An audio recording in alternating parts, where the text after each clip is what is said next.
A las muy buenas, bienvenidos al Toro por los Cuernos. Hoy vamos a hablar de la historia de la antigua Plaza de Toros de Madrid, la Plaza de Toros de la Carretera de Aragón. Antes de comenzar con el programa de esta semana, no olvides suscribirte a nuestro canal para no perderte ninguna de nuestras ediciones. Y si quieres que YouTube te avise cuando publiquemos un programa, activa la campana.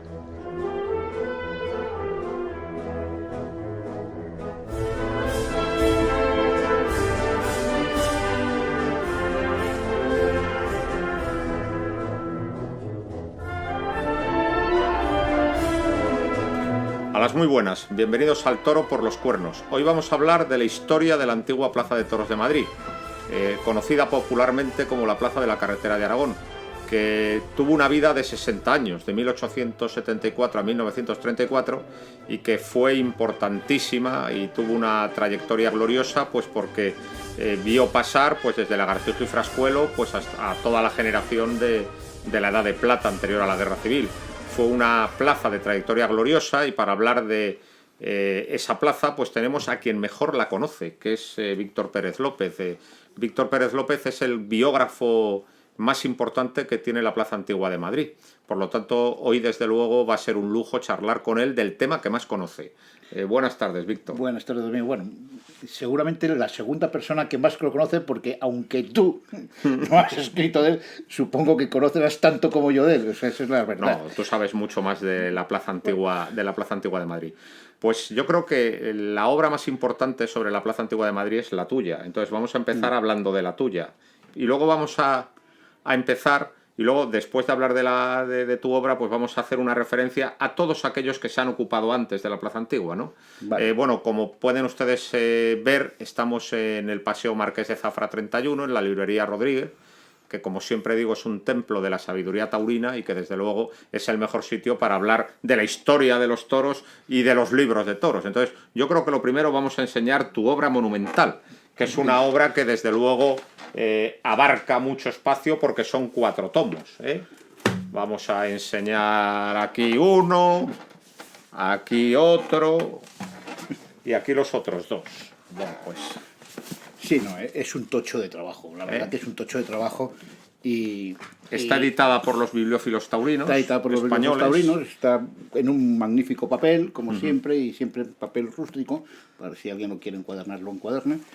Y bueno, yo tengo que decir que me costó hacerlo. Y tiene una antigüedad de 14 años la obra. 15 años. Tiene 14 años y empecé a hacerle otros 15 años antes.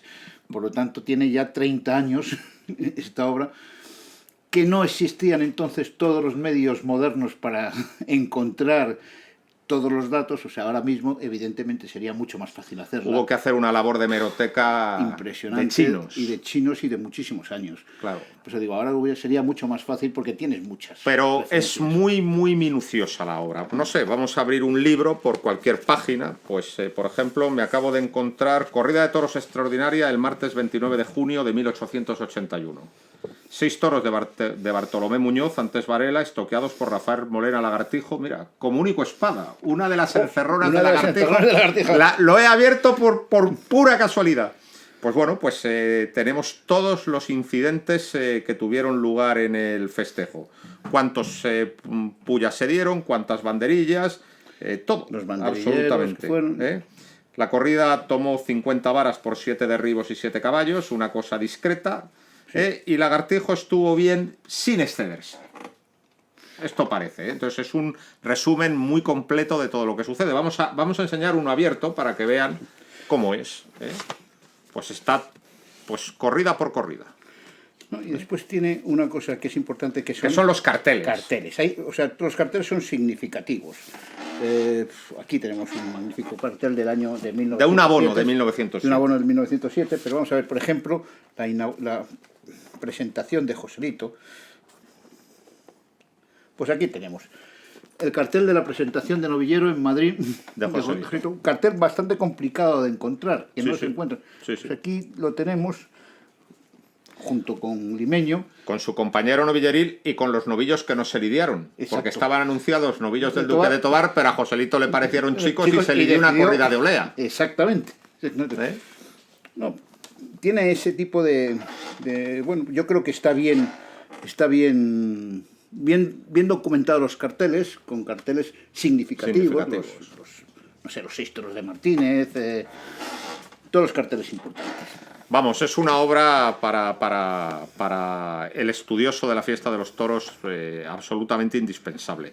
Y digo que es absolutamente indispensable porque durante 60 años esta plaza fue el palenque principal de la fiesta de los toros. Y seguramente la más importante que ha asistido por la cantidad de toreros importantes y la cantidad de corridas importantes que hicieron los toreros. Sí. O sea, yo diría, por ejemplo, el torero que más ha toreado en Madrid en la historia... ¡Currito! No, Lagartijo. Pero Currito el hijo de Cúchares... Lo que pasa también incluyendo el anterior. Claro. Pero Lagartijo toreó entre el anterior y esta 410 tardes, lo cual es una barbaridad. 410 tardes. Y Frascuelo también tiene muchísimas, 350. Y Currito tiene muchísimas. 200, es el tercero en esta, Porque 190 y además, pero Currito se decía que era una persona abúlica, que era un torero con muy buenas cualidades que nunca explotó. Es verdad. Pero a pesar de eso, tuvo que ser muy buen torero para torear tanto. Debía, además de ser el hijo de Cúchares, que eso es un valor añadido, o en ese tiempo era un valor añadido, era un tío que tenía una gran clase. Sí. Era una gran clase y una muy buena prestancia en la plaza. Entonces siempre tenía muchos seguidores. Tenía muchos seguidores y además no debía ser con las empresas conflictivo. Ni con los compañeros. Ni con los compañeros tampoco. Él iba a lo suyo. Iba a lo suyo y ya está. Bueno, pues antes de tu magna obra, siempre la obra de referencia era la de Rafael Hernández, que tenemos aquí también. Es una buena obra. No, a mí me parece un libro magnífico. Es vamos a abrirlo por la... Este es el libro de Rafael Hernández, Historia de la Plaza de Toros de Madrid, que apareció en 1955, es decir, 20 años después de derribada la plaza, y que es un libro que ha sido muy fácil de conseguir, porque la tirada fue muy elevada y se encontraba en las librerías de viejo con mucha facilidad. Desde luego no es un libro estadístico como el de Víctor, pero ha sido un libro que para mí ha sido una referencia. A mí me parece un libro muy bueno. Libro. Y está muy bien seccionado, las cosas importantes. Año por año. El resumen de lo importante de cada año es muy bueno. Y es un libro que, como digo, todavía está muy al alcance de los aficionados, se encuentra con bastante facilidad y que yo se lo recomiendo.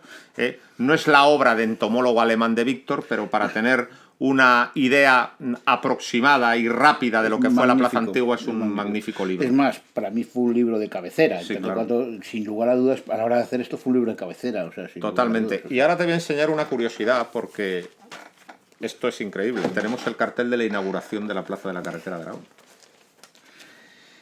Aquí está, el día 4 de septiembre de 1874.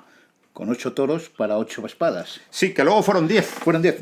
Sí, porque en aquel tiempo, fíjate que era curiosa, era curioso, y sobre todo en la anterior plaza de toros de Alcalá, que se anunciaban 6 toros y siempre intentaba el empresario buscar que no se diera el último toro con sol. ¿Por qué? Porque el público pedía el sobrero. Entonces siempre que la corrida iba rápida, se pedía el sobrero. Y siempre había un sobrero o hasta 2 sobreros. Y pasaba también lo contrario, que muchas veces, si la corrida en los primeros toros se hacía de noche y el último toro no se daba, o se daba de una mala manera, o se daba... Entonces se daban muchos abanicos de estos de cartón, o se encendían los abanicos y hacían un toro lidiado de noche y de muy mala manera es el sexto del día de la alternativa de Belmonte, que fue una corrida desastrosa de un montón de sobreros ya en el mes de octubre, y el último toro lo mató Belmonte en la penumbra totalmente. Entonces es que me parece que fueron 9 toros. Lo que se tiró el público al ruedo para protestar por la pequeñez del ganado, pero eso era una costumbre muy frecuente en la Plaza Antigua. Pero muchísimo.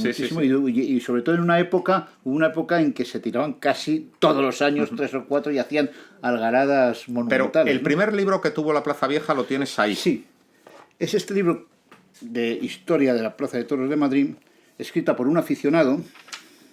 Espérate que le falta este libro la primera página, desgraciadamente, pero bueno, este es muy complicado de conseguir, o no es fácil de conseguir, y es la historia de la Plaza de Toros de Madrid, pues desde el 74 hasta el 83, hasta el 82. O sea, los 9 primeros años. Se basa mucho en las corridas reales que hubo. también habría que hacer referencia a los libros de Francisco López Izquierdo, que ahora no sé dónde los hemos metido. Están ahí abajo. ¿Están allá abajo? Sí, no lo sé. Vamos a ver, aquí no están. A ver si nos... están aquí. Bueno, pues los libros de Francisco López Izquierdo están referidos a la abuela de la plaza actual, a la de la Puerta de Alcalá, la que tuvo vida durante 110 años, de 1764 a 1874. En realidad... es la primera plaza de fábrica, y también hay que decir que López Izquierdo hizo un trabajo excelente. Excelente y monumental, porque además hay que decir que no hubo una plaza de toros de Alcalá, hubo 3 plazas. Sí, claro. O sea, las 2 primeras fueron derruidas y luego se construyeron, y además hay muy pocos datos, porque estamos hablando de 1739. Claro, es decir... los datos que hay aquí, hay años que son nulos. La primera va de 1739 a 1764, y de 1764 a 1874, durante 110 años, la plaza definitiva. Claro, exactamente. Que fue la que se erigió en tiempo de Fernando VI. Exactamente. Y después hubo otra, me parece, que descubrió López Izquierdo, que duró 1 o 2 años nada más. Bueno, pues pero es un trabajo monumental y también digno de tener para cualquier bibliófilo y para cualquier aficionado a la estadística y a saber qué corrida se dio en Madrid en aquellos tiempos anteriores a 1874. Esta es la vida de la abuela, de la abuela de la Monumental de las Ventas, pero hoy hemos venido a hablar de la madre de la Monumental de las Ventas, de la Plaza de Toros de la carretera de Aragón, que, como ya hemos dicho, tuvo vida durante 60 años, de 1874 a 1934. Bueno, aquí, para hacer los antecedentes de aquella plaza, habrá que hablar del Marqués de Salamanca, ¿no? Claro, porque es cuando se hizo el barrio de Salamanca, me imagino. Claro. Entonces, el hacer el barrio de Salamanca implicó, de alguna forma, derribar la plaza de toros de Alcalá, la Puerta de Alcalá, ¿no? Y crear, y además, de alguna forma... el Marqués de Salamanca fue el principal promotor de la Claro, yo me imagino que aprovechando que derribaban la plaza de Alcalá, fue también el promotor en un sitio que si vemos las imágenes, cuando se creó en 1874, eso era un descampado absoluto, no había una sola casa, estaba la famosa Fuente del Berro, nada más, que por eso también se le llama alguna vez la plaza de la Fuente del Berro. Pero no había ni una sola edificación en 1874. Y luego, mira, en este libro de Joselito el Gallo tenemos una foto de la bueno, es el libro de José Luis Cantos Torres, pero es que además aparece la plaza de toros de la carretera de Aragón en la portada, que es esta. Es una plaza que además marcó un hito, porque es un hito arquitectónico, porque es la primera plaza de estilo neomudéjar. Y será tan bonita y tan airosa y tendrá tantísimo éxito que todo el mundo empezará a construir plazas de estilo neomudéjar. Digamos que el actual de las Ventas también es de estilo neomudéjar. Es ese mismo estilo, pero vamos a decir que aumentado en un piso más, claro, y más espectacular, pero es ese mismo estilo. Por tanto, el estilo neomudéjar, que se asocia tanto a las plazas de toros más clásicas, es una aportación de la plaza de la carretera de Aragón. Sí, la Plaza de las Ventas tiene casi 15.000 o 12.000 espectadores más que esta plaza, que era... Bueno, pues de una forma limitada de 14.000 localidades aproximadamente. Después hubo una reforma y que se redujeron para las bandas de música y para demás historias, pero era 10-12.000 espectadores menos.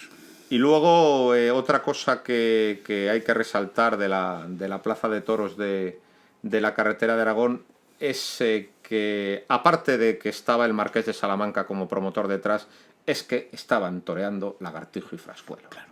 Y Lagartijo y Frascuelo habían dejado pequeña a la plaza de la Puerta de Alcalá.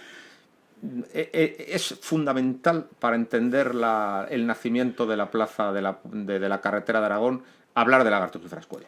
Sí, fíjate, si el toreo verdaderamente empieza una evolución grandísima con Púchares, es verdad que el asentamiento verdaderamente, y sobre todo el asentamiento de que exista la competencia entre dos estilos diferentes de torear y dos formas de interpretar el toreo, durante muchísimos años viene con Lagartijo y Frascuelo. Fueron los dos tíos más... la competencia más larga que ha conocido la historia de los toros. Y con mayor división de espectadores. Eran lagartijistas, eran frascuelistas, y eran bastante respetados unos y otros. Sí. Eso también es verdad. Yo creo que fue una competencia muy leal. Es decir, leal competencia, nunca habló mal el uno del otro. Nunca. sus bandos se respetaron enormemente. Claro. Lagartijo reconocía la categoría de Frascuelo, Frascuelo también la de Lagartijo. Aquello que dijo de yo por usted me quito el sombrero y si no me quito la cabeza es porque la necesito para torear. O sea, fue una competencia muy leal, sin buscar nunca ninguna clase de alivio.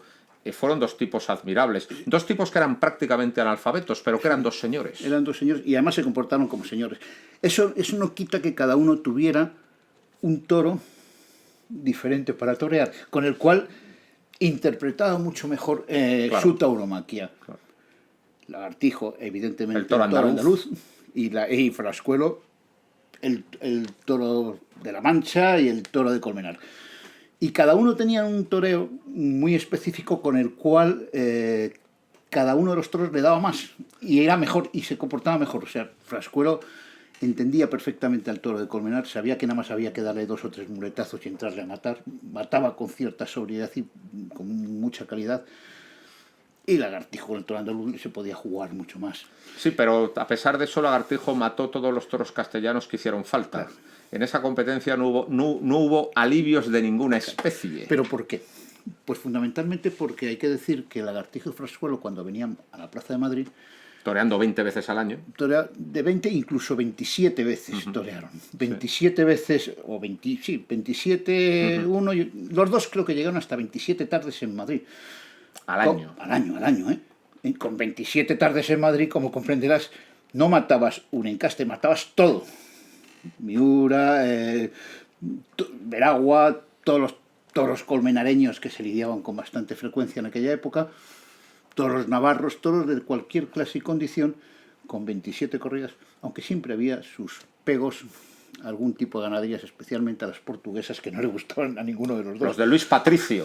Esos son posteriores, ¿no? Esos son posteriores de Luis Patricio, pero eso no le gustaba a nadie, no había torero que lo matara. Luis Patricio en la plaza de la carretera de Aragón va a tener una fama de terrorífica que ni pala. Es que yo creo que es el ganadero que tiene la fama más terrorífica. Fíjate, nada más le dio una corrida, que me parece que era el torero Vicente Pastor y fue la alternativa del Valenciano. De José Pascual Valenciano. De José Pascual Valenciano. Pues que fue en 1905 y fue tan terrorífica la corrida que después ya no consiguió lidiar ninguna otra corrida. Corrida de toros, pero novilladas sí, ¿eh? Novilladas muchas. Y algunas espectaculares e increíbles. Sí, o sea, la gente iba a ver a los toros de don Luis Patricio porque eran unos auténticos hijos de su padre. Sí. También, claro, con Lagartijo y Frascuelo hay que tener en cuenta que se produce la primera revolución industrial del toreo. Porque aparte de la importancia de Lagartijo y Frascuelo, les va a ayudar decisivamente un hecho, que es la expansión del ferrocarril. Claro. El ferrocarril va a llegar a todas las capitales de provincias y eso va a hacer que en todas las capitales de provincias se erija un coso taurino inspirado en el de Madrid. Sí, más o menos directamente inspirado, pero con la expresión de Madrid. Entonces, Lagartijo y Frascuelo van a llevar la fiesta de los toros a todo el territorio nacional. Va a haber plaza de toros en todas las capitales de provincia. El crecimiento de las plazas de toros en esa época es asombrosa. Cada año había 4 o 5 plazas de toros más. Y hasta en los pueblos más apartados, si pasaba el ferrocarril relativamente cerca, tenía su plaza de toros. Y luego además unas plazas de toros que no costaron un duro al erario público, porque normalmente eran construidas por los industriales de la ciudad, que los comerciantes de la ciudad querían plaza de toros para que hubiera más animación, para que la gente fuera a la ciudad y se gastara el dinero allí. Claro. O sea, se construyeron por iniciativa privada todas. Y lo consiguieron además, porque los toros crecieron exponencialmente en aquel tiempo. Y todavía quedan muchas plazas de la época. Me estoy acordando de Castellón de la Plana, de Almería, de Alicante, de Murcia, de muchísimas, Santander. Sí, muchas plazas del norte se crean por aquel tiempo. O se mejoran o se crean más y en todo el litoral mediterráneo. Y el Mediterráneo, por supuesto. Por ejemplo, Santander es de 1890. Valladolid también es de 1890, Salamanca de 1893, ya con guerrita funcionando, pero que surgen al rebufo de la que habían formado Lagartijo y Frascuelo. De Lagartijo y Frascuelo, que eran máximas acontecimiento nacional. Sí. Los toros empiezan a tener un auge que no habían tenido con anterioridad en toda España. Sí tenían auge en Madrid, auge en algunas plazas de Andalucía, pero ese auge tan tremendo que tenían en toda España. Y también hay que hablar también de de cómo eran los aficionados. Vamos a decir, había excepciones, ¿eh? Y digamos que había gente mal ubicada o puesta en el bando contrario, pero generalmente la profesión taurina, los ganaderos y los entendidos eran de Lagartijo, Sí. generalmente. Y el pueblo ya no Mientras era que más el pueblo ya no era de Frascuelo, y la Plaza de Madrid. Sí. Sí, porque fíjate, en la Plaza de Madrid, escritores como Sánchez de Neira, como el famoso Breu, Ese frascuelista acérrimo. tuvo un ambiente frascuero tremendo y de seguidores. Peñigoñi es otro ejemplo de frascuelista. O sea, Frascuelo tuvo una cantidad de aficionados en la Plaza de Madrid que no lo tuvo en ninguna otra plaza, donde todos eran mucho más lagartijistas. Yo creo que porque en las otras plazas se valoraba el toreo.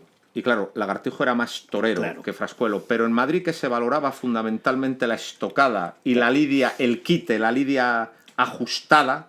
Y digamos que la lidia estricta, sin buscar, vamos a decir, el oropel, entonces ahí Frascuelo tenía su baza. Claro, fíjate que el toro de Colmenar de aquella época era un toro que, como decían entonces los aficionados, se aburrían, ¿no? Es que era un toro ancho, sí. Y entonces se iba a las tablas. Se iba a las tablas y no había quien lo matara.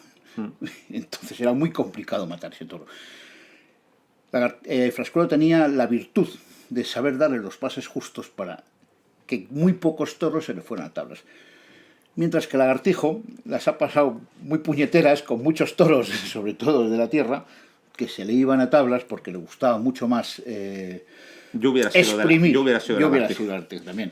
Y entonces se le iban a tablas, y entonces era mucho más complicado matarles. Mientras que el toro andaluz, que también se iba a tablas, pero generalmente no tenía otra característica, se paraba. El toro, cuando decía que no quería embestir más, era un toro ya, pues como el toro actual, se paraba. Y entonces era mucho más fácil acabar con él. Esas diferencias eran muy importantes. También había otra diferencia. Normalmente quien votaba al Partido Liberal era de Lagartijo y quien votaba al Partido Conservador era de Frascuelo, porque también estamos en la gran época del bipartidismo. El bipartidismo anterior a la Restauración y posterior a la Restauración, que prácticamente ese bipartidismo llegará hasta la dictadura de Primo de Rivera, ¿no? O sea, también sucedía eso. Era una España dividida en dos: lagartijistas y frascuelistas, liberales y conservadores. Hay bastante de eso en esa historia. Sí. Pero fíjate, por analizar algunas otras cosas diferentes, es curioso que la primera gran faena, o la primera oreja, si se puede decir, que hubo en Madrid, la de Chicorro. No fue de ni Lagartijo, fue de Chicorro, y además en unas circunstancias por saltar bien a la garrocha. Porque se la dieron por saltar bien a la garrocha, no, y por quitarle la divisa con la... No, por poner, no sé si ponerle o quitarle la divisa... No, quitarle la divisa... Le quitó la moña con la mano. Y se la entregó a los reyes, cosa que gustó mucho en aquel tiempo. Chicorro, que era un torero gitano. Gitano y bastante medroso. Era bastante medroso, que nunca pasó de la segunda fila. Pues y cortó la primera oreja al toro Medias Negras. Berrendo en negro de Veragua. No era de Veragua. Era de Veragua. ¿Era de Veragua? Sí. Yo creía que... Y el toro que inauguró la plaza también era de Veragua, Toruno, que lo mató Bocanegra el 4 de septiembre de 1874. Pues no sé si era de Veragua o de Benjumea, pero bueno, dejémoslo. Era un toro vazqueño. Era un toro vazqueño. Yo creo que era de Veragua. Dejémoslo ahí. Lo que sí es verdad es que no se pidió la oreja. Se pidió, decían que se lo den. Le dieron el toro. Claro, pero o sea, la forma de... Era la forma de interpretar, o sea, de ahí viene la oreja. Sí. La oreja es la contraseña para ir luego a los matarifes. A los matarifes, y que le dieran el equivalente al precio del toro. De todas maneras, desde Chicorro, ¿en qué año fue lo de Chicorro? En el año 76. Bueno, desde Chicorro en el año 76. 1876. A Vicente Pastor, el 2 de octubre de 1910, no hubo orejas, ¿eh? Sí, hay otras dos orejas. Otras dos orejas muy curiosas, que son en 1898. En 1898 toreaban, fue una corrida patriótica por la guerra de Cuba. De la guerra de Cuba, claro. Entonces, bueno, fue una corrida muy festivalera también. Y con unos brindis excelentes. Y con los famosos brindis, ¿a cuál mejor? ¿A cuál mejor? Aquí donde estén los yanquis, aquí que ese toro fuera yanqui. Mafantini cuando dijo: espero que no quede vivo ninguno de esos aventureros. Bueno, y el de Guerrita también fue... Sí, también fue... Ya fueran estos este toro, los americanos. Sí. Bueno, pues el día de los brindis por delante de los toreros hubo dos caballeros en plaza. Hubo dos caballeros en plaza. Uno era H, el famoso Antonio H, Fernández Heredia, y otro no sé si un tal Rodil, no estoy seguro. Sí, Rodil. Y tú sabes que los caballeros en plaza no mataban los toros. Lo mataba el sobresaliente. Lo mataba el sobresaliente. Y el sobresaliente era un tal Cacheta. Sí, claro. Y este Cacheta tuvo la suerte de que después de dar los pases pegó un estoconazo, le debió caer en el sitio más perfecto, y el toro cayó redondo. Claro, el presidente, el público, ¡ah! El presidente de la corrida de Romanones, entonces decidió amablemente concederle 2 orejas. Pero bueno, son 2 orejas un poco...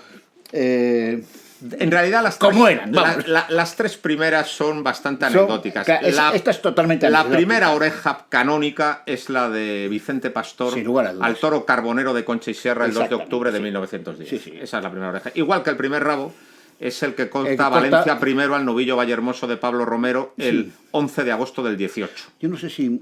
Sí, después viene el primer rabo que fue el de Joselito también. Al toro Gorrión, el 5 de octubre del 18. Sí, que fue en el mismo año, pero vamos, fue... Pero claro, lo de los rabos hay que tener mucho cuidado. ¿Por qué? Porque muchas veces la presidencia no los concedía y era el banderillero el que lo cortaba. Era por aclamación popular. No, en realidad nadie lo discutía. Es que a mí me cuesta mucho, cuando hice el libro, saber qué habían cortado cada uno de los toreros, porque muchas veces cortaban 2 orejas, pero una oreja que el banderillero cortaba en 2 y se las ofrecía. Muchas veces eran 2 orejas, pero nada más había cortado una. Hay una anécdota con Belmonte, me parece que es del 17, que todo el mundo decía que había cortado una oreja y después el presidente dijo que él no había dado esa oreja. El 14. O del 14. El 14. No, perdón, el 14 es cuando la cortó. El toro de Murube del 14. Exacto. Se dice permanentemente... El toro de Contreras del 14. El toro de Contreras del 14 porque el toro de Murube es el 15. Sí. O sea, en la Edad de Oro hay 3 faenas de Belmonte.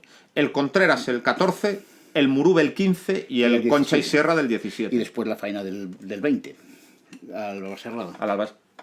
20 días después de Joselito. Después del muerto Joselito, que es la cuarta gran faena de... Pero es verdad, es decir, la del año 14... corta una oreja y el presidente dice que no la ha concedido. O sea, por eso digo que las orejas en aquel tiempo eran una cosa... De hecho, por ejemplo, la oreja que le dieron a Vicente Pastor, decían muchos críticos de Vicente Pastor y mucha prensa aquel día, que cómo habían dado esa oreja si ya 2 días antes había estado el Gallo, Rafael el Gallo, extraordinario en un toro y que no le habían dado ninguna oreja, a pesar de la mayoritaria petición. De todas maneras, yo creo que el asunto de las orejas se pone orden mucho después de la Plaza Vieja, porque se pone orden en el año 62, con el reglamento del 62. Hasta el 62... Hasta el 62...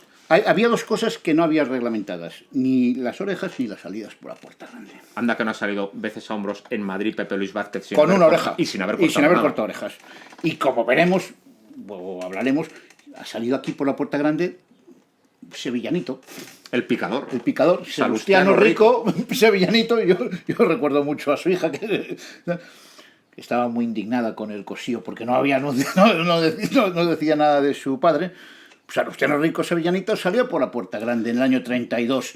Bueno, y orejas raras la que le dieron al ganadero Aleas, toro malagueño. En el 25. Y en el 26 a un toro de Coquilla. A un toro de Coquilla. Al ganadero, sí. Al ganadero de un toro de Coquilla le dieron una oreja. O sea, las orejas es un mundo aparte y... Pues eso, se han reglamentado muy tardíamente. Muy tardíamente, hasta el año 62, como tú bien dices, no están reglamentadas las 2 orejas, la oreja y los rabos. Entonces se daban orejas según le interesara al presidente. Había muchos críticos que decían que los despojos no los ponían en sus crónicas, o sea, y que permanentemente nunca hablaban de orejas, porque esos son despojos, eso de dar despojos es una... Por ejemplo, Corrochano. Corrochano creo que nunca dijo... Corrochano nunca se refiere a las orejas, porque es que la faena del toro Gorrión, de Joselito, glosa la faena, es cuando tiene problemas con Joselito por la Monumental de Sevilla. Tampoco se parte, pero se ve obligado a hablar bien de la faena porque fue una gran faena, pero no dice nada del rabo. Porque, nada. Pero ni Corrochano ni muchos otros, hay mucha crítica y mucha prensa de aquel momento que no habla del rabo, habla y oreja, o 2 orejas. O nada. O nada. Por eso digo que se le dio el rabo, pues seguramente sí, o no. Ha quedado como que sí, pues ya está, pero pero las orejas son muy... y después... son muy indecisas, y los rabos ni te digo. Sí. Los rabos ni te digo. Hombre, has hecho referencia a un personaje que yo creo que a lo mejor a los aficionados les gusta conocer quién era, que es Antonio Fernández Heredia H. Es el personaje más genial de la historia del autor de un libro increíble, El Doctrinal, el Doctrinal Taurómaco de 1904, y yo creo que merece que hablemos un poco de él, ¿no? Sí. Yo creo que es el aficionado completo, porque él empezó siendo ganadero. Tuvo una ganadería, la de Donato Palomino, y que la tuvo algún tiempo, y después me parece que estuvo a medias con Cuchares con ella. No, con Mazzantini. Con Mazzantini, perdón, con Mazzantini. Después de eso fue caballero en plaza, o sea, fue rejoneador. Maestro de esgrima. Maestro de esgrima, porque también era un gran tirador de esgrima en aquellos tiempos. Periodista. Escritor del Doctrinal, por supuesto. Y en sus últimos años fue el primer asesor técnico, asesor artístico de la Plaza de Toros de Madrid. Sí, señor. O sea, tú sabes que... En la corrida concurso famosa, la de Gamito de Vicente Martínez, él es el que decide. Claro. Dar el premio a Gamito de Vicente Martínez. Y él, para que veamos la pero tú calidad fíjate, él decide que es el mejor toro. Porque es el único que no se ha venido abajo. Porque es el único que no se rajó, aunque no fuera el mejor en varas. Sí. O sea, pero tú fíjate que H, que tenía fama de ser el defensor de las esencias y de la tradición, en cambio ahí se ve que tenía un concepto avanzado del toreo. Porque defiende al toro que tuvo final en la muleta. Y en los últimos... Porque el toro que se había pegado, había lucido en el tercio de varas, fue un toro de Guadalés. Al que no se premia porque H dice que hay que premiar al Martínez, que es el único que ha llegado al final. Claro, porque el toro de Guadalés al final se quedó. Sí. Pero fíjate, tuvo muchas críticas en los años 29 y 30, cuando era asesor de la Plaza de Toros de Madrid, por dar algunas orejas y por utilizar criterios artísticos que los más radicales de la Plaza de Madrid no estaban de acuerdo con él. Él que había sido un radical, el más radical del mundo. Del mundo. Él es el inventor del pañuelo verde, en realidad. Claro, bueno, vamos a ver. Bueno, el pañuelo verde y todos los pañuelos. Bueno, H se sentaba en lo que era la meseta del Toril. Se sentaba en la meseta del Toril, que por cierto, esa meseta del Toril tenía una inscripción, ponía: esta plaza se inauguró el día 4 de septiembre de 1874, que en esta plaza no existe esa inscripción. Es una lástima. Es una lástima. Por cierto, o sea, se ponía en la meseta del Toril e iba a los toros con una maleta. Y en función de lo que estaba pasando en el ruedo, sacaba distintos objetos de la maleta. Es decir, que el toro era muy manso, sacaba un cencerro y empezaba allí a dar sonido al cencerro. Que era un aburrimiento, sacaba una sábana donde había las zetas estas de estar durmiendo, de las billetas. Que el toro era pequeñísimo, sacaba un pañuelo donde había una cabra. Y entonces... Pues era un tipo, radical absoluto, un tipo muy gracioso. Y luego además todos los lunes escribía un memorándum al señor gobernador civil de la provincia de Madrid explicando todas las deficiencias que había tenido la corrida, muy especialmente en el asunto de los caballos de picar y de la suerte de varas, que era un auténtico caos.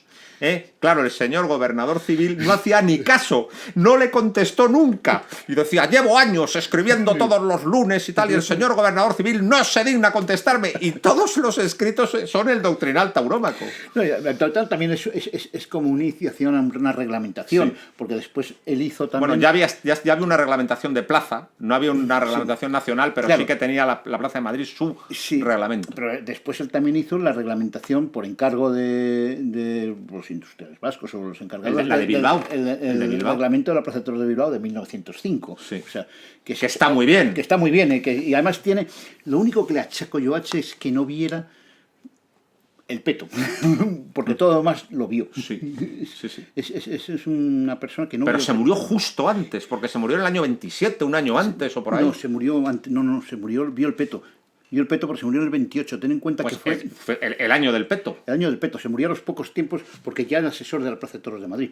Era asesor de la Plaza de Toros de Madrid junto con Valentín Martín. Valentín Martín, el que había sido banderillero de Frascuelo toda la vida. Me parece que... Sí. Me parece que era Valentín Martín. Era Valentín Martín. Sí. Y eran los dos asesores, que fue cuando, a partir de entonces, se decidió que fueran comisarios de policía los presidentes. Porque esa es otra historia muy divertida, porque en Madrid los comisarios de policía... Se nombraba un concejal normalmente. Claro, o sea, todo empezó en 1905. Fíjate lo que es la historia, Con Guerrita no había pasado nunca estas que cosas. hay que hacer una referencia a Guerrita larga, ¿eh? Sí, sí.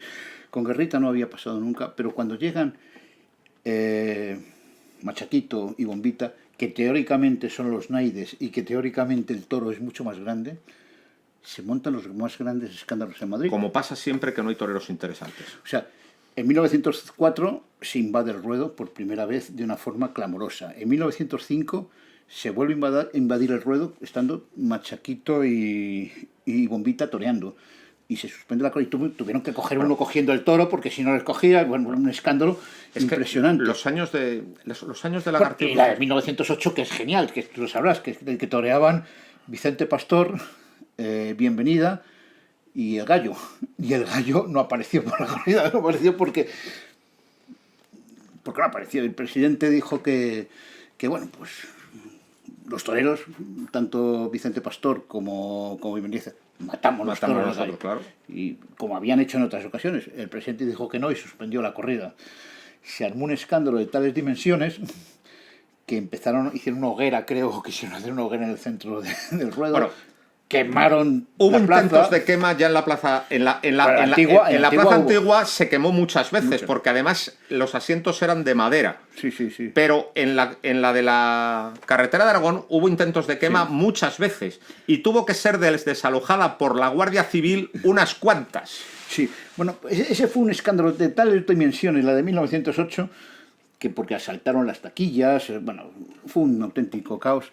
Y como hora y media después de que... Con Indalecio Mosquera gobernando el tinglao, de empresario. Y después de hora y media después, cuando ya todo estaba tranquilo, llegó un telegrama desde Manzanares de Gallito diciendo: avería el vehículo, imposible llegar. Cosas que... De todas maneras, o sea, los tiempos de Lagartijo, perdón, de Lagartijo, estoy con Lagartijo, ¿no? Los tiempos de Machaquito y Bombita son muy convulsos porque Machaquito y Bombita pagan todos los vidrios rotos que dejó Guerrita. Es verdad. Entonces, Guerrita había abusado con el toro, había impuesto un montón de caprichos. Ojo, que Guerrita es un torero muy positivo, que es un adelanto de Joselito el Gallo, pero también abusó de su situación. Sin duda que fue... Entonces, ya sabes que yo soy guerrista a muerte. Entonces, esos abusos, quienes los pagan son Machaquito y Bombita. Totalmente. Machaquito y Bombita se encuentran con un público de Madrid furioso. Por cierto, también pagan todo el disgusto por la pérdida de Cuba y Filipinas, que tuvo un reflejo en la Plaza de Madrid durísimo. Sin duda, sin duda. Entonces, pagan los abusos de Guerrita, el descontento nacional por Cuba y Filipinas, el desquite de los ganaderos, porque claro, los ganaderos, hartos de todos los abusos de Guerrita, dicen, ahora vamos, y se empiezan a lidiar unos toros pavorosos. En 1905 te recuerdo que se funda la Unión de Criadores de Toros de Lidia, para defender a los ganaderos. El pleito de los Miuras, muy mal explicado, muy tergiversado, que perjudicó enormemente a Bombita. El pleito de las escrituras abiertas, con Indalecio Mosquera, que era el empresario de Madrid. La ausencia, aquel año, porque estaba la gente furiosa, en 1908 no torean, ni Machaquito y Bombita, Indalecio Mosquera se saca de la chistera 4 nuevas figuras. Gaona, Pastor, el Gallo y Bienvenida Padre. Bienvenida Padre va a ser efímero porque le va a coger un toro muy fuerte. Desgraciadamente. El toro viajero de Tres Palacios. Pero y desde luego Mosquera, el gallego, que no le gustaban los toros, ni veía la corrida, se la pasaba en el despacho, era muy listo Mosquera. Y en cuanto tiene un problema con ellos, saca 4 nuevas figuras. Por lo tanto, Machaquito y Bombita las pasaron negras. Y además resultaron las figuras. Sí, resultaron, claro. Porque Gaona fue todo un descubrimiento. No se esperaban. De más clase de todos. Sí, sí. El gallo era el gallo, era un torero absolutamente genial. Y Vicente Pastor es una réplica de Frascuelo. Claro, es ese torero que toreaba con izquierda permanentemente, que gustaba a los aficionados, mataba decentemente. Era valiente, era un torero muy de Madrid también, porque es un torero criado, bueno, el chico de la blusa, un torero que salió de las becerradas que daban después de la corrida de toros, no becerradas, sino soltaban embolados y los aficionados se divertían. Y había un chavalín que apenas debía tener 13 o 14 años, que era aprendiz de tipógrafo. Y por eso llevaba blusa. Y que sorprendía a todos por la capacidad y el desparpajo que tenía delante de los toros. Y eso fue en 1894. Y ahí empezó... Tomó la alternativa luego en 1900. Tomó en 1900 la de manos de alternativa Mazzantini. y después... Pues fue así un toro torero importante muy en importante en Madrid, claro. Madrid. Hasta el año 17 hasta que el se año 17. retira. Uno de los toros importantes. Y luego además en Madrid. Bombita tiene la amargura de que al final de todo llega Joselito arreando. O sea, lo de Joselito Bombita les hundió ya miserablemente sí, a sí, los dos. O sea, Bombita es una persona digna de respeto, porque y no era mal torero. Mucho mejor torero de mucho lo que mejor se ha dicho. Y claro, tuvo que llevar la fiesta encima de sus hombros entre Guerrita y Joselito, que ha sido una época durísima. Pero claro, hay que hablar de Guerrita, porque, claro, también, es decir, para hablar de los tramos históricos, los tramos históricos serían primero Lagartijo y Frascuelo, luego Guerrita, luego Machaquito y Bombita, y luego Joselito y Belmonte. Pero Guerrita hay que hablar de él porque Guerrita va a tener una relación muy complicada con la Plaza de Madrid. Sí, pero en los últimos años, porque Guerrita aparece... A partir de 1894. Claro. La gran temporada de Guerrita en Madrid es 1894, que es el año de la muerte de Espartero. Claro, sí, y es el año de las grandes faenas. Y el enrarecimiento empieza en el 95 y hasta el final, hasta el 99. Ten en cuenta Guerrita cuando viene como banderillero del Gallo. De Fernando el Gallo. Viene en el año 92 y 93, me parece. No. 91 y 92. Pero 82 y 83. Perdón. Y toma la alternativa en el 87. Sí, pues en el 82 y 83 Guerrita se demostró que era el banderillero más genial que ha existido en la historia del toreo. Y le ponían en los carteles con unas letras más grandes que las de los matadores. Pero fíjate, no solamente eso, sino la gente venía a ver cómo banderillaba Guerrita, que Guerrita, pues es como Esplá en los últimos años. Él no necesitaba que le colgaran toros. Él se colocaba el toro, él ponía todos los pares de banderillas y la gente se volvía loca con Guerrita en Madrid. Te recuerdo el día de la despedida de Frascuelo. Que eso fue muy comentado. Hombre, es que la despedida del Frascuelo... Que banderilló Guerrita. Es que, y además se anunció que banderillaba todos los toros de Frascuelo. Y es más, después tuvo un detalle con el Frascuelo muy importante, es que le regaló sus estoques. Pero tú fíjate, claro, es que hay que hablar cómo es la cosa. Fernando el Gallo descubre a Guerrita. Sí. Y le mete en su cuadrilla. Guerrita tiene un enorme éxito hasta tal punto que sostiene a Fernando el Gallo en las ferias. Te puedo decir un detalle. Fernando el Gallo, entre el año 82 y 83, toreó 50 corridas en Madrid. Y fue, en una de ellas, el torero que más veces toreó. Uno 27 y el otro 23, 50. Estando casi siempre fatal. Siendo un torero pues muy mediano. No, muy medroso. Y muy medroso. Con el capote era vistoso, pero... Pues fíjate, 50 corridas en Madrid, ¿y tú crees que era por Fernando el Gallo o era por Guerrita? Era por Guerrita. Entonces pasa la cuadrilla de Lagartijo, la relación con Lagartijo va a ser muy tirante desde el primer momento. Muy desigual, y más bien tirante. Muy tirante, y es Lagartijo quien le da la alternativa el día de San Miguel de 1887 con el toro Arrecío. Y entonces Guerrita empieza verdaderamente su lucha por desbancar a Lagartijo y a Frascuelo y mandarlos al asilo, cosa que consigue con rapidez. ¿Por qué? Porque en la corrida del Gran Pensamiento Frascuelo recibe un cornalón. Hay que contar, esa corrida es tremenda porque la cornada debió ser inmensa. Dicen que se pecho. sacó el cuerno y después con la cornada me mató al toro y se fue a la enfermería. Pero fíjate lo que era el pueblo de Madrid y los toros en aquel tiempo. La recuperación fue dolorosa y larga. Y entonces no se recuperaban todo el tiempo en el hospital, estaba en la fonda, en una fonda o en su casa. Entonces el alcalde de Madrid o el concejal de turno, para que no molestaran a Frascuelo, mandó enarenar toda la calle para que no hicieran ruido los transportes. Y es más, todos los días se daba el parte de la mejoría o empeoramiento del torero y había una cola de espectadores para ver el parte de cómo estaba Frascuelo. O sea, nos damos imagen de lo que era un torero en aquel tiempo de 1890, ¿no? Frascuelo le coge el toro de la corrida del Gran Pensamiento de Esteban Hernández, por cierto, de la primera ganadería que tuvo Esteban. Sí, que tuvo varias ganaderías, sí. Luego se retira en 1890 y Lagartijo va a resistir hasta 1893 dando tumbos, ya en muy malas condiciones. Y desastroso fue su despedida. Bueno, su despedida en Madrid el día del Corpus fue una de las broncas más monumentales. Se adelantó la procesión por la mañana para que la gente pudiera ir a los toros a gusto, el 1 de junio de 1893, toros de Veragua, los más cotizados, y ha sido la despedida más catastrófica de la historia. O sea, pues fue bronca. Al final acabó, bueno, pues le querían quemar vivo casi. Y entonces ya Guerrita se dispone a mandar y su gran año es el 94, que es el año que mata a Perdigón Espartero y el año que muestra su superioridad absoluta con respecto a los demás. Claro, y además es que hace una faena a un Miura que está excelente, donde hubo una petición mayoritaria de Oreja. No concedida. Que no concedida, ¿no? Pero se llenaron los toros tendidos de blanco. Ese año mata 5 corridas de toros, ¿a cuál mejor? Y mata al famoso toro cocinero.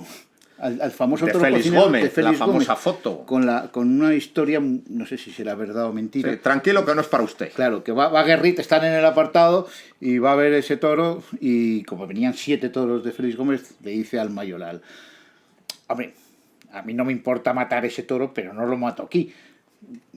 Que salga el sobrero y que sea una corrida igualada. Eso es. Que sea una corrida igualada porque esto desiguala toda la corrida.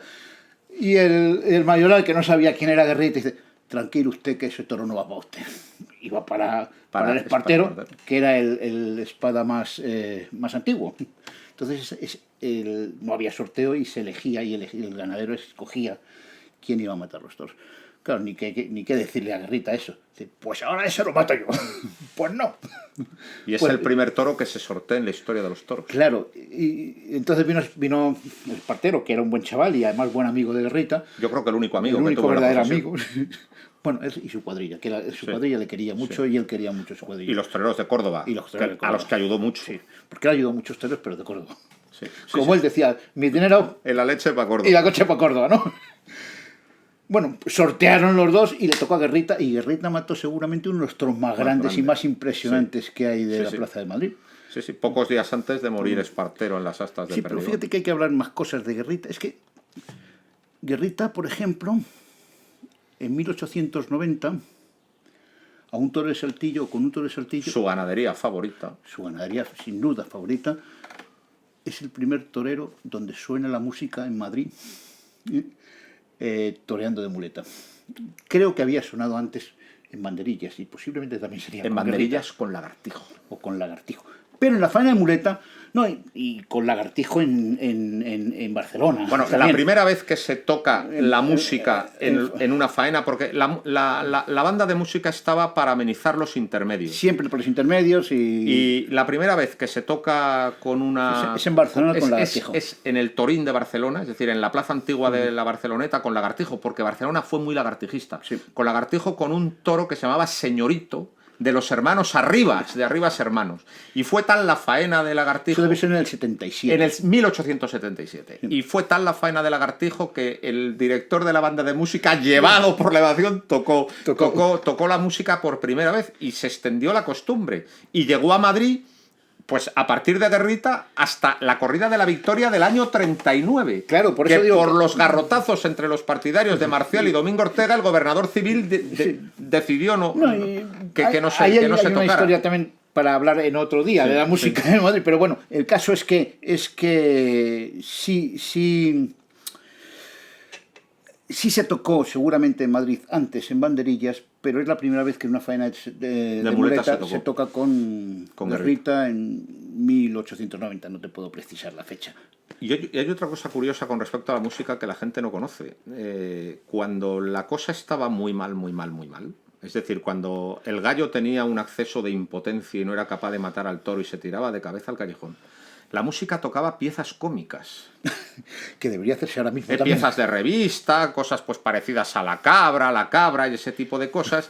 Lo de la pulga en el corsé y todo eso. Administreme usted lo que mi marido dejó, tengo una pulga. Que la gente la coreaba, ¿sabes para qué? Para ir tranquilizando al público, para que el público se riera y para desactivar la ira. Es decir, cuando los toreros estaban muy mal o pasaba algo desastroso, la música tocaba también. Pero se consideró, o sea, se dejó de tocar, mira, también en Barcelona, la última vez que se tocó la música a un torero en plan de burla fue a Juanito Bienvenida, en la Monumental de Barcelona siendo novillero en el año 49, que se dejó el novillo vivo. Y se consideró una cosa tan humillante que ya cuando se estaba mal se dejó de tocar, pero duró la costumbre hasta 1949. Otra costumbre es dar músicas regionales, esa Sí, mucho, claro. o sea, cuando La jota. toreaba la jota, pues un torero aragonés Sí, pues sí, claro. recibía su jota, Sí, sí. los mexicanos toreaban Sí, con mucho corridos. rancheras, con los Con corridos sí, sí. mexicanos, o sea, Sí. no, el pasodoble no era la única música Sí, que sí. se tocaba, también se tocaban corridos, se tocaban jotas, se tocaban músicas de todo tipo y condición, es más, Marchas militares. marchas militares Las siempre, corridas patrióticas, siempre, sí. la canción del del año soldado, 21. Bueno, la canción del soldado, la canción del se soldado estrena. se estrena en una plaza de toros. Coño, en la Claro. plaza de la carretera de Aragón. La canción del soldado se estrenó en la corrida patriótica, que tuvo lugar en septiembre del año 21 para sacar fondos para el desastre Para el de desastre Anual. anual, correcto. Y se tocó antes de empezar Sí. la canción del Pero no soldado. solamente se tocó antes de tal, gustó tanto Que se tuvo que repitió, repetirlo. que tuvo que repetirse ese día. O sea, Que el protagonista de esa tarde fue Sánchez Mejías, que le había cogido un toro en Barcelona en el cuello y a pesar de eso vino a torear y cortó una y oreja. cortó una oreja, la única oreja que ha cortado en Madrid. Sí. Es la única, la cortó en ese Que la día. corrida, como todas las corridas, vamos a decir, es de gran expectación, fue muy mala. Fue muy mala, Lo sí. único que tuvo de interesante fue la actuación de Sánchez Mejías. Sí. Y ese día se estrenó la canción del soldado. Pues otra cosa también curiosa es que Guerrita, por seguir hablando Sí. de Guerrita, y si quieres las aportaciones que se han visto en la plaza, es cuando tomó la alternativa Ponciano Díaz. ¡Hombre! Ese día, Cartel de lujo, con frascuelo y Frascuelo. toros de Veragua. O sea, claro, o sea, y eso con Ponciano Díaz. O sea, decían que era el no va más. Y la gente quedó absolutamente sorprendida, porque lo que hacía tenía muy poco que ver con el toreo convencional. No, pero además mató bien. Y sobre todo es que tenía un ambiente en Madrid porque antes había toreado en 2 corridas, había puesto banderillas a 2 manos, cosa que no se había hecho. A caballo. A caballo. Puso banderillas a 2 manos a caballo. Y la primera vez estuvo sobresaliente y la segunda vez ya para rematar el rizo, pues ahora voy a poner a caballo y sin montura. Y la puso a pelo.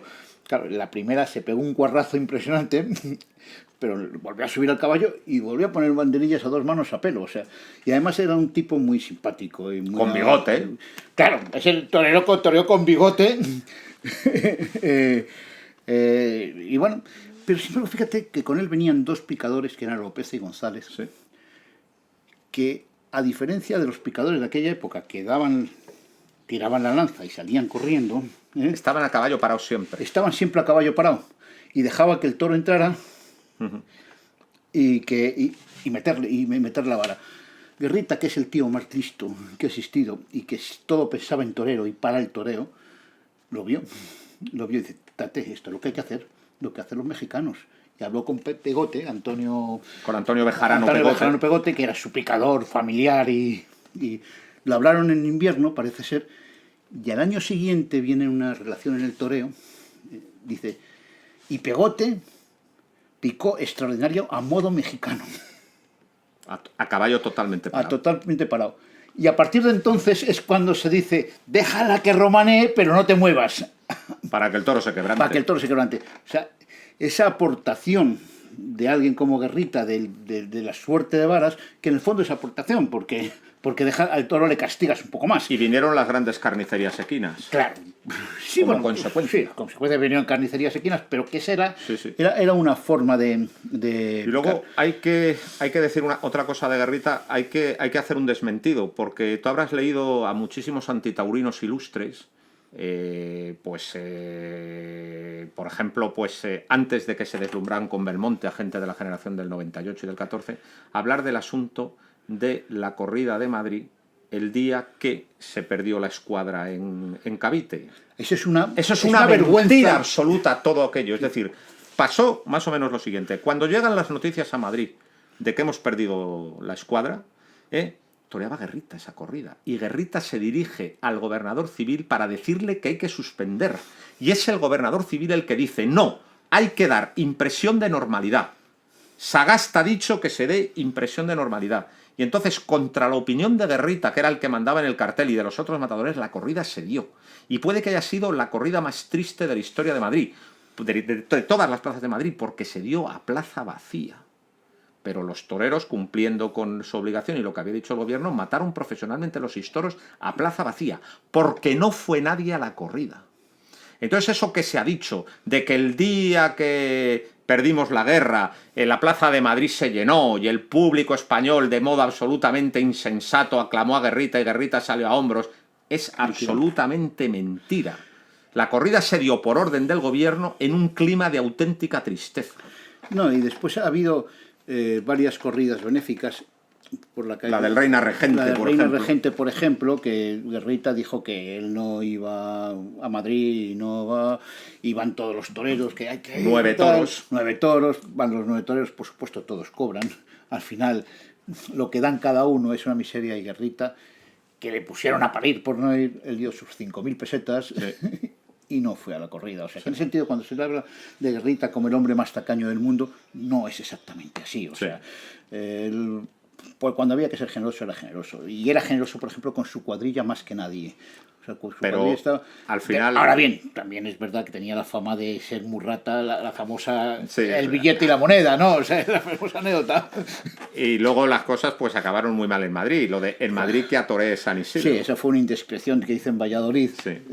Y alguien que estaba ahí dice, ya está, el titular, un periodista... El Madrid que atoré San Isidro. El Madrid que atoré San Isidro, y eso, reponerlo fue muy complicado. Y los años de Guerrita del 95, 96, 97 al 99 fueron verdaderamente tremendos. Sí, los folletos que salían ante Guerrita eran tremendos. Pitos para Guerrita. Pitos para Guerrita. Se regalaban pitos, no, se vendían. Había puestos allí. Un pito para que la gente fuera a pitar a Guerrita. O sea, y aún así hizo faenas memorables.